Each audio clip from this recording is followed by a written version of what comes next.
Hello. My project is about communication.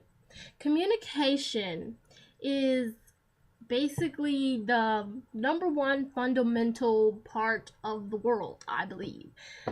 I think it's the number one fundamental part of the world because everybody has to communicate in some type of way. You have speaking, you have writing, you have sign language, you have tons. There's other ways, I don't even can't even think of what they are right now, but it's tons of different ways to communicate.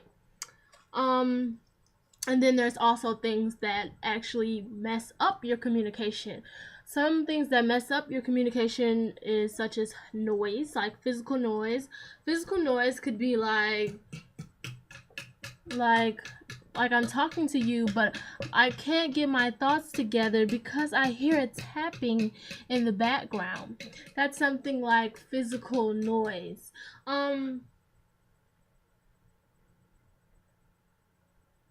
Also it's like psychological noise. Like right now I have tons of psychological noise going on in my head right now. Like I have like five people that live in my head and they're all talking at once, and it's kind of hard to like get my words out right now to you, to like tell you what I'm thinking, what I'm talking about, all that other good stuff. And then there's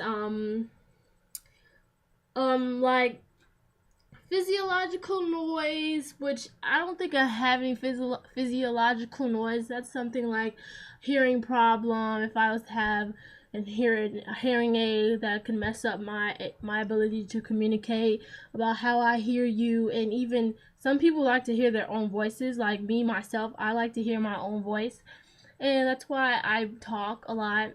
Well, I don't talk a lot in class, that is, but I do talk a lot, outside of class. I think I do.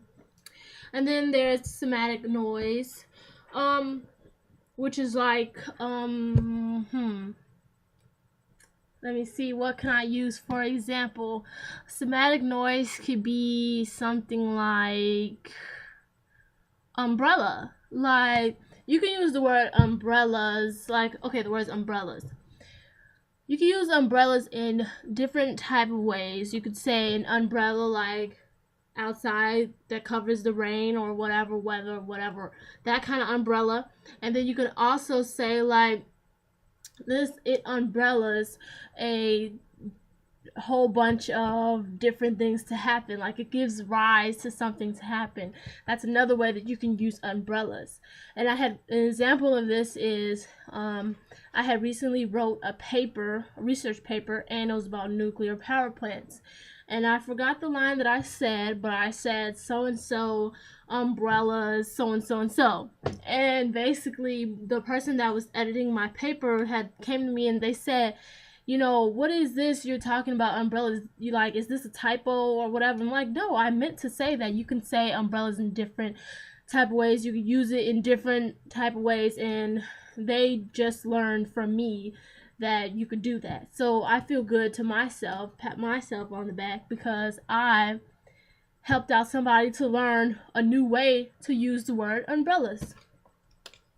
Another thing about communication is you have to give like feedback, and you have to have feed forward. Feed forward is like me talking to you right now. Like right now I'm not getting any feedback because you're not saying anything to me. Can you speak to me? Can you say something to me? You're not saying anything to me. But one type of feedback is the comments that you could leave at the bottom of this screen. Tell me your thoughts. How do you think I'm communicating with you by giving you the different types of there's a lot of other different types of ways that communication can mess up like things in the external world that can mess up your communication skills, such as a hat. Let's say I had a weird funky hat or something, or let's say I just had this thing on top of my head. You would not be paying attention to anything that I'm saying because you'll be constantly looking at this on top of my head, like, why do you have that on top of your head? Why is that sitting on top of your head? So, different types of ways. Then you have ways to accommodate communication, and that's like adapting to one person's verbally and non-verbally, stuff that they say, blah blah blah, whatever. I have a couple things wrote down here that I wanted to talk about. I also wanted to talk about, well, let's see.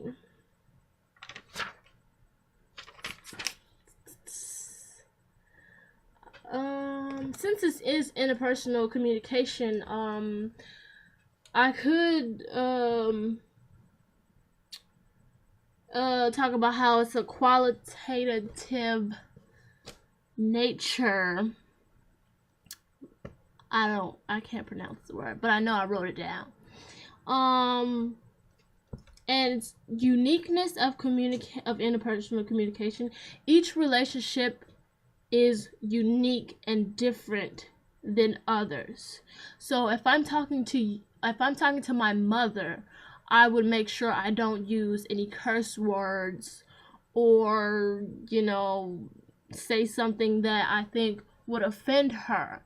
But if I'm talking to my best friend, I really wouldn't care what the heck came out of my mouth, because, it's my friend. We're basically at the same level, as in age. Like, I wouldn't go to my grandma and say, "What up, grandma?" I wouldn't say that. Like, "Hey, grandma, how are you doing today?" I wouldn't say, "What up, grandma?" or "How's it hanging, grandma?" For number one, my grandma would look at me like, "What the hell?" Because she already half speaks English anyways. So that could be something that messes up, communication. And so every communication relationship is different. And also it is irreplaceable. Communication cannot be taken back, especially with spoken words. You can't take back something you say, because in the future they'll be like, "Remember you said so and so, you said my mom's breath stinks."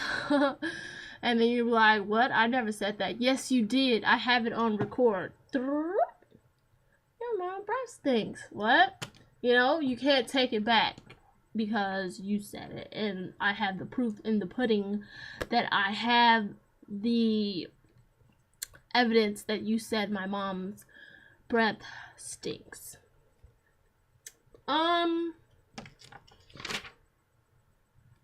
Other ways that communication is, unlike other whatever.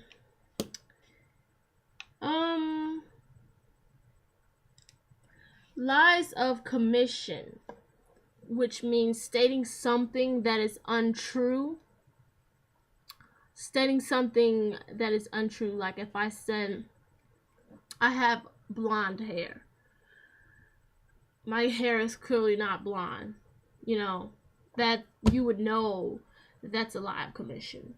A lie of omission is not actually stating something untrue, but leading someone to, or like to the wrong direction that something is untrue. Like saying, "I'm really bald and this is a wig." You really can't know that because I have on a hat, and although you have not, like, let's say you saw me every day and I had on a hat with my hair coming down it, you would be able to say like,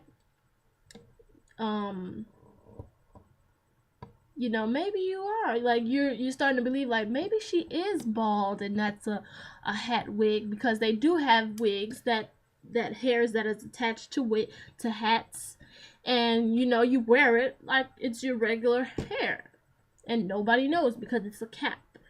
But until that one day when I do take off my hat and I say, oh, this is my real hair, this isn't a wig, da da da, like so and so, that, whatever. And that's about 10 minutes. So that's my final project.